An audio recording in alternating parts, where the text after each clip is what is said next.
Friends, ఈరోజు మనం గుడివాడ నుంచి తిరుపతి వెళ్ళే ఏపీఎస్ఆర్టీసీ బసెస్ ఇన్ఫర్మేషన్ తెలుసుకుందాం.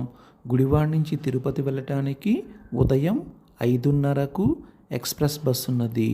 ఈ బస్ గుడివాడ బస్ స్టాండ్లో ఉదయం 5:30కు బయలుదేరి తిరుపతి వెళ్ళేసరికి సాయంత్రం 6:30 అవుతుంది. గుడివాడ నుంచి తిరుపతి వెళ్ళటానికి బస్ టికెట్ 655 రూపాయలు. టోటల్ జర్నీ 13 గంటల సమయం పడుతుంది. గుడివాడ నుంచి తిరుపతి వెళ్ళటానికి రెండవ బస్ ఉదయం 7:15 ఉన్నది.